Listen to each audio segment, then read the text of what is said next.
വ്യോമസേനയുടെ പിന്തുണയോടെ ഓപ്പറേഷൻ തമിഴ്നാട് എന്ന പൂർണ്ണാമത്തെ ഇന്ത്യൻ കരസേന ഓപ്പറേഷൻ വിജയ് മുതൽ ഓപ്പറേഷൻ സിന്ധു വരെ പാകിസ്ഥാനെതിരായ ഇന്ത്യയുടെ സൈനിക പ്രവർത്തനങ്ങൾക്ക് സ്വാതന്ത്ര്യത്തിന് ശേഷം പാകിസ്ഥാനെതിരെ ഇന്ത്യ നടത്തിയ പ്രധാന സൈനിക നടപടികൾ എന്തൊക്കെയായിരുന്നു? ആദ്യത്തെ ഫസ്റ്റ് കാശ്മീർ വാർ എന്നറിയപ്പെടുന്ന 1947-48 ഇന്ത്യ പാകിസ്ഥാൻ സ്വാതന്ത്ര്യലബ്ധിക്ക് ശേഷം 1947 ഒക്ടോബറിൽ ജോസഫ് താഴ്ന്ന സംഘങ്ങളും പാകിസ്ഥാൻ റെഗുലേഷനായി ജമ്മു കാശ്മീരിലേക്ക് നുഴഞ്ഞു കയറിയപ്പോഴാണ് പാകിസ്ഥാൻ ആക്രമണത്തിനെതിരെ ഇന്ത്യയുടെ ആദ്യ സൈനിക പ്രവർത്തനമായത്. പാകിസ്ഥാൻ ഓപ്പറേഷൻ ഗുൽമാർഗ് എന്ന രഹസ്യ നാമകരണം ചെയ്ത ഈ കടന്നുകയറ്റം 1947 ഒക്ടോബർ 27 ശ്രീനഗറിലേക്ക് സൈനിക വ്യോമാക്രമണം നടത്താൻ ഇന്ത്യയെ പ്രേരിപ്പിക്കുകയാണ്. 1949 ജനുവരി ഐക്യരാഷ്ട്രസഭയുടെ നേതൃത്വത്തിൽ വെടിനിർത്തൽ കരാർ ഒപ്പുവയ്ക്കുന്നത് വരെ ഈ ഒരു സംഘർഷം ചെയ്തു. ജമ്മു കാശ്മീരിന്റെ ഏകദേശം 2 ഭാഗം ഇന്ത്യയുടെ നിയന്ത്രണത്തിലും ബാക്കിയുള്ള ഭാഗം ഇപ്പോൾ POK പാകിസ്ഥാന്റെ നിയന്ത്രണത്തിലും.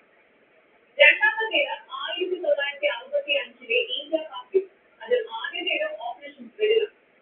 1965 ഇന്ത്യ പാകിസ്ഥാനിൽ ഇന്ത്യൻ നാവികസേനയുടെ പ്രവർത്തനങ്ങൾക്കുള്ള പൂർണ്ണനാമമായിരുന്നു ഓപ്പറേഷൻ വെടിനിർത്തൽ. ഇന്ത്യയുടെ പടിഞ്ഞാറൻ തീരം സംരക്ഷിക്കുക എന്നതായിരുന്നു പ്രധാന ലക്ഷ്യം. കാര്യമായ ആക്രമണങ്ങളൊന്നും നടന്നിട്ടില്ല എങ്കിലും ഈ ഓപ്പറേഷൻ നാവികസേനയുടെ തന്ത്രപരമായ പുനർവിചിന്തനത്തിന് കാരണമാവുകയും തുടർന്നുള്ള വർഷങ്ങളിൽ കൂടുതൽ ശക്തമായ നാവിക തന്ത്രം രൂപീകരിക്കുന്നതിലേക്ക് നയിക്കുകയും ചെയ്തു. അടുത്തത് ഓപ്പറേഷൻ വെടിനിർത്തൽ. 1965 ഓഗസ്റ്റ് പൂർണ്ണമായ യുദ്ധത്തിന് തൊട്ടുമുൻപായി പാകിസ്ഥാൻ തീരം പരിമിതമായ ആക്രമണമായിരുന്നു. ഇന്ത്യൻ സൈന്യം പാകിസ്ഥാന്റെ ഓവർപോസ്റ്റുകൾ വിജയകരമായി കീഴടക്കുകയും ലഡാക്കിന്റെ ചില ഭാഗങ്ങളിൽ തന്ത്രപരമായ മേധാവിത്വം സ്ഥാപിക്കുകയും ചെയ്തു. ഇത് പിന്നീട് നടന്ന വലിയ യുദ്ധത്തിന്റെ മുന്നോടിയായാണ്. ഇന്ത്യയെപ്പോലെ തന്നെ 1965 ഇന്ത്യ പാക് യുദ്ധത്തിൽ പാകിസ്ഥാനിലുണ്ടായിരുന്ന പൂർണ്ണ ഓപ്പറേഷൻ ചൂടാണ്. കാശ്മീർ കലാപം ഇളക്കിവിടാൻ തദ്ദേശീയരായ ദേശീയമായ പാകിസ്ഥാൻ സൈനികർ നടത്തിയ നുഴഞ്ഞുകയറ്റമായിരുന്നു ഓപ്പറേഷൻ ചൂടാണ്. അടുത്തത് ഓപ്പറേഷൻ ഗ്രാൻഡ് സ്ലാം.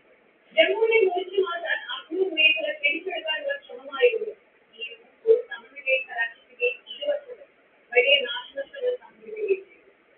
സോവിയറ്റ് യൂണിയന്റെ മധ്യസ്ഥതയിൽ 1966 താഷ്കന്റ് ഉടമ്പടി ഒപ്പുവെച്ചതോടെ യുദ്ധം അവസാനിക്കുകയും ചെയ്തു. മൂന്നാമത്തേത് 1971 ഇന്ത്യ പാകിസ്ഥാൻ. 1971 ഓപ്പറേഷൻ ക്യാപ്റ്റൻ ബംഗ്ലാദേശിന്റെ രൂപീകരണത്തിലേക്ക് നയിച്ച 1971 ഇന്ത്യ പാകിസ്ഥാൻ ഇന്ത്യൻ കരസേന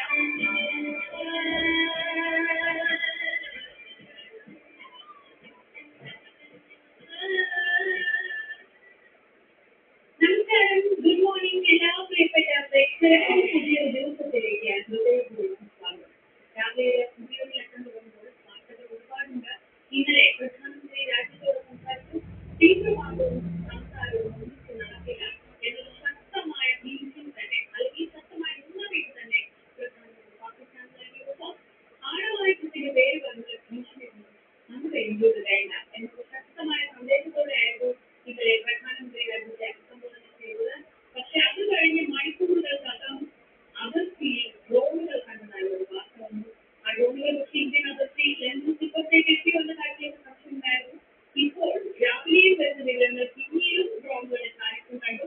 അങ്ങനെ ഡ്രോണുകളുണ്ട് എന്ന് കേട്ടതിനെ തുടർന്ന് പ്രധാനപ്പെട്ട വിമാന സർവീസുകൾ ഇന്ത്യയിലും ഒക്കെ വിമാന സർവീസുകൾ റദ്ദാക്കിയിട്ടുണ്ട് എന്ന വിവരമൊക്കെ വരുന്നുണ്ട്. അതാണ് ഈ ദിവസം തുടങ്ങുമ്പോഴുള്ള ഏറ്റവും പ്രധാനപ്പെട്ട വാർത്ത. നമുക്ക് ആ വാർത്തയുടെ വിശദാംശങ്ങളിലേക്ക് വരാം.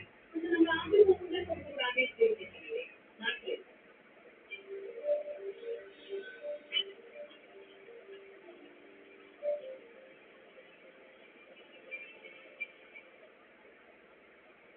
അനധികൃത ചെങ്കൽ ഖനനം തടഞ്ഞതിന് തീവ്ര പ്രാദേശിക നേതൃത്വം പോലീസിനെ തുടർച്ചയായി ഭീഷണിപ്പെടുത്തുന്നതിന് പരാതി. എറണാകുളം പിറവം മണിയൂർ പഞ്ചായത്തിലെ ഏഴത്തനാട്ടിലാണ് സംഭവം.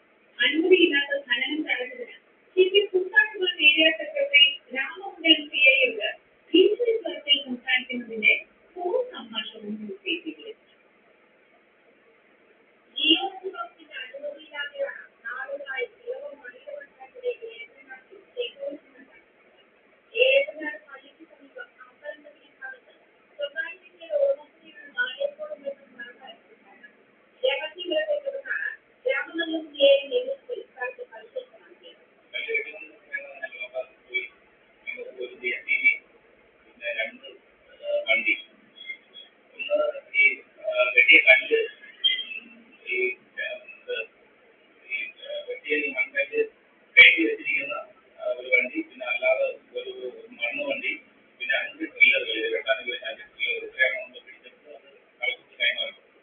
എന്നാൽ ചെങ്കൽ ദുരന്തത്തിനെതിരെ നടപടിയെടുത്ത സിഐയെ CPM ഏരിയ സെക്രട്ടറി നിരന്തരം ഭീഷണിപ്പെടുത്തുന്നതാണ് പരാതി. CPM Koothattukulam area secretary TV രവീന്ദ്രന്റെ ഫോൺ ഭാഷണം ന്യൂസ് 18 ഉയർന്നു.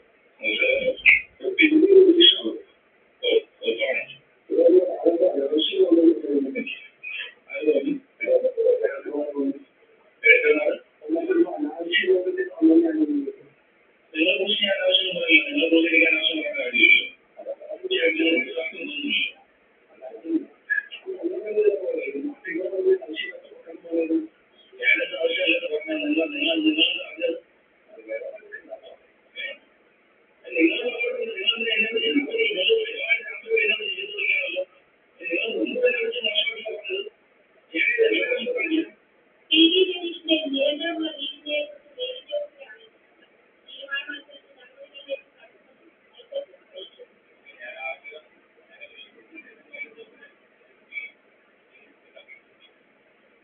കഴിഞ്ഞെട്ടാണ് കടത്തുവാനും ഉപയോഗിച്ചിരുന്ന 4 ട്രാക്ടറുകൾ 2 ലോറികൾ മണ്ണുമാറ്റാൻ ഉപയോഗിച്ചിരുന്ന SUV പോലീസിലെത്തിച്ചത്.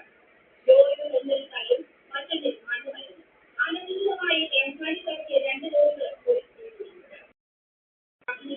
റവന്യൂ വകുപ്പിന്റെ ന്യൂസ് 18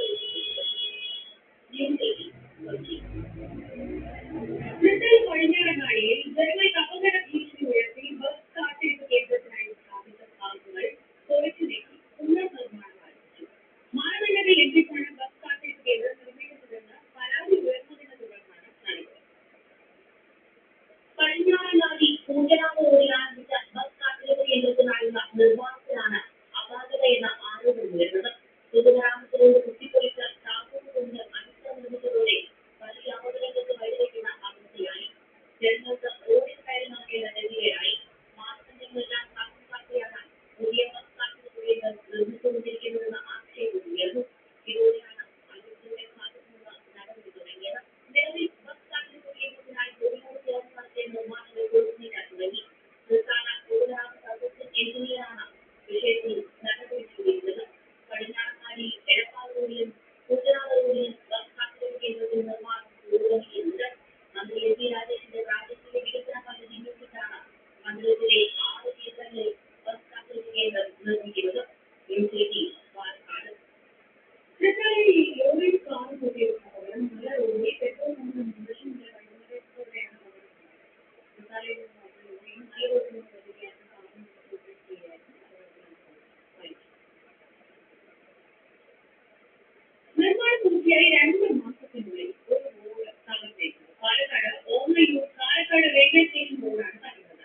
റോഡ് തകർന്നതിനെ തുടർന്ന് നാട്ടുകാരുടെ ഭാഗത്തുനിന്ന് പ്രതിഷേധം ശക്തം. ചേരനാൽ തകർന്നുകിടന്ന റോഡ് അടുത്തിടെയാണ് നവീകരിച്ചത്. 2 മാസമാകുമ്പോഴേക്കും വീണ്ടും തകർന്നതാണ് പ്രദേശവാസികളുടെ പ്രതിഷേധത്തിന് കാരണം. പാലക്കാട് റെയിൽവേ സ്റ്റേഷന് മുന്നിലൂടെയുള്ള റോഡാണ് തകർന്നത്.